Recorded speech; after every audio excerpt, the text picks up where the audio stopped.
Hi അസ്സലാമലൈക്കും, welcome to Asnas kitchen. ഇപ്പോൾ അതാ ഒരൊറ്റ മാവ് കൊണ്ട് നമുക്ക് ഇഡ്ഡലിയും ദോശയും നല്ല സോഫ്റ്റായിട്ട് അടിപൊളിയായിട്ട് ഉണ്ടാക്കിയെടുക്കാം. അതെങ്ങനെയാണെന്ന് നോക്കാം. ഇതിനായിട്ട് തന്നെ ഒരു 1/2 കിലോയോളം നമ്മുടെ പച്ചരി കുതിർക്കാൻ വെച്ചിട്ടുണ്ടായിരുന്നു. 5 മണിക്കൂറോളം കുതിർത്തതിന് ശേഷം അതുപോലെ തന്നെ 2 കപ്പ് ഉഴുന്നും 1 കപ്പ് ചോറും. ഇപ്പോൾ ഞാൻ മിക്സി ജാറിലേക്ക് നമ്മുടെ അരി മുഴുവനായിട്ട് കഴുകി ഇട്ട് കൊടുക്കുകയാണ്. ആദ്യം തന്നെ നമുക്ക് അരിയും ചോറും മാത്രം അരച്ചെടുക്കണം. അപ്പോൾ ഇതിലേക്ക് ചോറ് ചേർത്ത് കൊടുക്കുകയാണ്. അപ്പോൾ ഞാൻ ഒരു 1.5 കപ്പോളം നമുക്ക് ചോറ് ഇതിലേക്ക് ചേർത്ത് കൊടുക്കണം കേട്ടോ. 1 കപ്പോ അല്ലെങ്കിൽ 1.5 കപ്പൊക്കെ ചേർത്ത് കൊടുക്കാം. അപ്പോൾ ഞാൻ ദേശം 1.5 കപ്പോളം എടുത്തിട്ടുണ്ട്, അത് ചേർത്ത് കൊടുത്തു. ഇനി വേണ്ടത് നമ്മുടെ ഈസ്റ്റില്ലേ, ഇൻസ്റ്റൻറ്റ് ഈസ്റ്റില്ലേ, അതുണ്ടെന്നുണ്ടെങ്കിൽ അതിട്ട് കൊടുക്കുക. അല്ല എന്നുണ്ടെങ്കിൽ നമ്മുടെ അപ്പക്കാരല്ലേ, അത് ഒരല്പം ഇട്ട് കൊടുക്കാം. ഇപ്പം ഞാൻ ഇൻസ്റ്റൻറ്റ് ഈസ്റ്റാണ് ഏറ്റവും നല്ലത് കേട്ടോ. തണുപ്പ് കാലമാണെങ്കിലൊക്കെ പെട്ടെന്ന് മാവ് പൊന്തി കിട്ടും. അല്പം ചേർത്ത് കൊടുത്താൽ മതി, ഒരു പിഞ്ച് ഓളം ചേർത്ത് കൊടുത്താലും മതി കേട്ടോ. ഇപ്പം ഞാൻ ഈ സ്പൂണിൽ ചേർത്ത് കൊടുത്ത പോലെ തന്നെ ഒരു 1/4 ടീസ്പൂണ് ചേർത്ത് കൊടുത്തിട്ടുണ്ട്. ഇനി ഇതിലേക്ക് ആവശ്യത്തിനുള്ള വെള്ളം, അതായത് ഈ ഒരു ചോറും നമ്മുടെ അരിയില്ലേ, അത് കറക്റ്റായിട്ട് ലെവലിൽ നിൽക്കുന്നവരെ വെള്ളം ഒഴിച്ചു കൊടുക്കുക. അതിലേറെ വെള്ളം ഒഴിക്കരുത് കേട്ടോ. അപ്പോൾ കറക്റ്റായിട്ട് ഇത് മൂടി നിൽക്കത്തക്ക വെള്ളം ഒഴിച്ചു കൊടുക്കുക. ഇനി ഇത് നന്നായിട്ടൊന്ന് അരച്ചെടുക്കണം നമുക്ക്. അപ്പോൾ ഇതൊന്ന് അരച്ചിട്ടെടുക്കാം.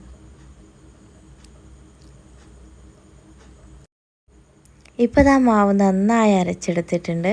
അപ്പോൾ ഞാൻ അതിൻ്റെ ചാനൽ ആദ്യമായിട്ട് കാണുന്നവരാണെങ്കിൽ ഒന്ന് സബ്സ്ക്രൈബ് ബട്ടൺ ഒന്ന് പ്രസ് ചെയ്തേക്കണേ, കൂടാതെ ഓളെന്ന ഓപ്ഷനും. ഇപ്പോൾ നമ്മുടെ മാവ് ആദ്യമായിട്ടുള്ള ട്രിപ്പ് നന്നായിട്ട് അരച്ചെടുത്ത് ഒരു തരിയും ഇല്ലാത്ത രൂപത്തിൽ നന്നായി ഫൈനാക്കി അരച്ചെടുക്കാം. ഇപ്പോൾ ഞാൻ ആദ്യം തന്നെ ഒരു ബൗളിലേക്ക് മാറ്റിയിട്ടുണ്ട്. അപ്പോൾ അത്യാവശ്യം വലിപ്പമുള്ള ഒരു പാത്രത്തിൽ തന്നെ ഇത് മാറ്റാൻ ശ്രദ്ധിക്കുക കേട്ടോ. ഇപ്പോൾ ഞാൻ അരിയും ചോറും മാത്രമുള്ള മാവ് റെഡിയാക്കി എടുത്തിട്ടുണ്ട്.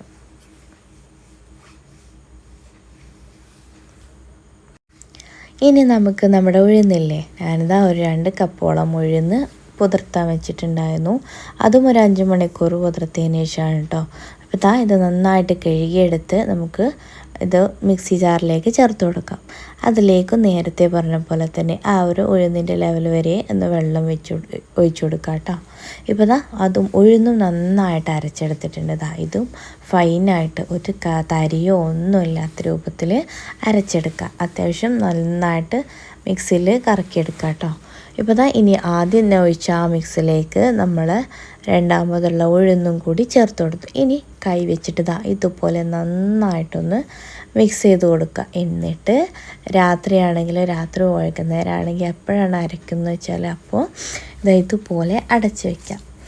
എന്നിട്ട് നമുക്ക് നമ്മുടെ വീട്ടിൽ റൈസ് കുക്കർ ഉണ്ടെന്നുണ്ടെങ്കിൽ അതിൽ ഇത് വെച്ച് വെച്ചാൽ മതി കേട്ടോ. നന്നായിട്ട് പൊന്തിക്കിട്ടും. നമ്മുടെ റൈസ് കുക്കറിനെ കൊണ്ട് അതും കൂടി ഒരു ഉപകാരമുണ്ട്. അപ്പോൾ പെട്ടെന്ന് തന്നെ പെട്ടെന്ന് നല്ല ഒരു 6-7 മണിക്കൂറോ 8 മണിക്കൂറോ എന്തായാലും ഇത് റെസ്റ്റ് വെക്കണം. ഇപ്പോൾ ഞാൻ രാത്രി അരച്ച് വെച്ച മാവ് ഞാൻ രാവിലെ എടുത്ത് നോക്കിയപ്പോൾ നന്നായിട്ട് പൊന്തി വന്നിരുന്നു കേട്ടോ. അപ്പോൾ ഞാനിതൊരു തവി കൊണ്ട് നന്നായിട്ട് മിക്സ് ചെയ്തതിന് ശേഷമുള്ള വീഡിയോ ആണിത്. ഇപ്പോൾ മാവ് നന്നായിട്ട് പൊന്തി വന്നിട്ടുണ്ട്. നല്ല സോഫ്റ്റ് അപ്പം ദോശയും ഇഡ്ഡലിയും ഒക്കെ നമുക്ക് ഇതുകൊണ്ട് ചുട്ടെടുക്കാം. ഇപ്പോൾ ഞാൻ ഇതിലേക്ക് ആവശ്യത്തിനുള്ള ഉപ്പ്, ഏകദേശം 1.5 ടേബിൾ സ്പൂണോളം ഉപ്പ് ചേർത്ത് കൊടുത്തിട്ടുണ്ട്. എന്നിട്ട് നന്നായിട്ടൊന്ന് മിക്സ് ചെയ്ത് കൊടുക്കുക നമ്മുടെ കയ്യിൽ വെച്ചിട്ട്.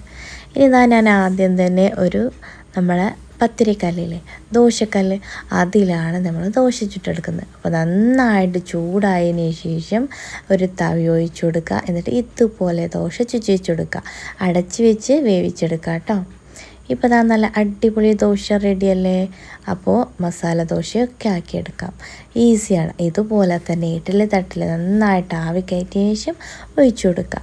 എന്നിട്ട് 20 മിനിറ്റ് മീഡിയം ഫ്ലെയിമിലിട്ട് കുക്ക് ചെയ്തെടുത്താൽ നമ്മൾ ഈസി ആയിട്ട് ഇഡ്ഡലി റെഡി ആയിട്ടുണ്ട്, നല്ല സോഫ്റ്റ് ഇഡ്ഡലി. അപ്പോൾ എന്തായാലും സബ്സ്ക്രൈബ് ചെയ്യുക. അപ്പോൾ പുതിയ വീഡിയോസായിട്ട് വീണ്ടും വരാം. Signing out, Asnas.